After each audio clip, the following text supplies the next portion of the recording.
السلام علیکم ورحمۃ اللہ وبرکاتہ نحمده ونصلی علی رسولہ الکریم اما بعد۔ آج کا سبق سن لیجئے۔ آج کے سبق کی سرخی ہے جنت میں داخل ہونے کا نبوی نسخہ۔ حضرت ابو الدرداء رضی اللہ تعالیٰ عنہ سے روایت ہے کہ حضرت محمد صلی اللہ علیہ وسلم نے ارشاد فرمایا، جو شخص ایمان کے ساتھ 5 اعمال کرتا ہوا ایمان کے ساتھ 5 اعمال کرتا ہوا اللہ تعالی کی بارگاہ میں آئے گا، وہ جنت میں داخل ہوگا۔ 5 نمازوں کو ان کے وقت پر اہتمام سے اس طرح پڑھے کہ ان کا وضو اور رکوع سجدہ صحیح طور پر کرے۔ یہ ایک ہو گیا۔ نمبر 2، رمضان المبارک کے روزے رکھے۔ نمبر 3، اگر حج کی طاقت ہو تو حج کرے۔ نمبر 4، خوش دلی سے زکوٰۃ دے۔ نمبر 5، اور امانت ادا کرے۔ عرض کیا گیا، یا رسول اللہ صلی اللہ علیہ وسلم، امانت کے ادا کرنے کا کیا مطلب ہے؟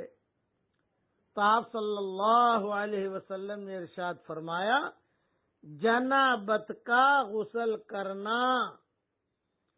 کیوں کہ اللہ تعالی نے آدم کے بیٹے کے دینی اعمال میں سے کسی عمل پر اعتماد نہیں فرمایا سوائے غسل جنابت کے۔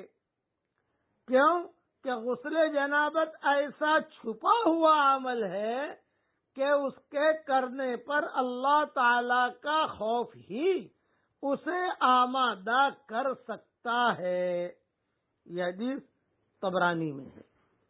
اس لیے ان 5 چیزوں کا اہتمام سے ادا کرنا ہے۔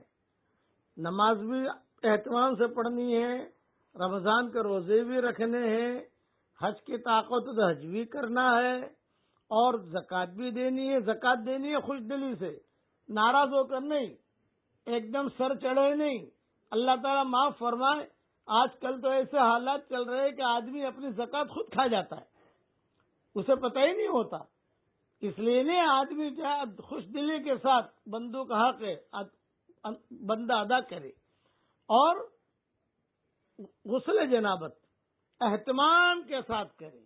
بیوی سے صحبت کی، فارغ ہو گئے، اچھا تو یہی ہے کہ فراغت کے بعد فوراً غسل کر لو، لیکن طبیعت میں کمزوری ہے، کوئی بات نہیں، تھوڑی نیند آ رہی ہے، کوئی حرج کی بات نہیں، اطمینان سے صبح اٹھ کر لو۔ مطلب کہ کرو۔ بعض مرتبہ آدمی بغیر غسل جنابت کے چل دیتا ہے، یہ نہیں، اسے امانت کہا گیا، اس لیے اس کا خاص خیال رکھو۔ اللہ تعالی ہم سب کو اللہ تعالی کے سارے احکامات پر عمل کرنے کی توفیق عطا فرمائے۔ اب پڑھ لو میرے ساتھ، اللہم انکا عفو کریم تحب العفو فاعف عنی۔ اے اللہ، تو ہم سب سے راضی ہو جا۔ آمین۔ وآخر دعوانا ان الحمدللہ رب العالمین۔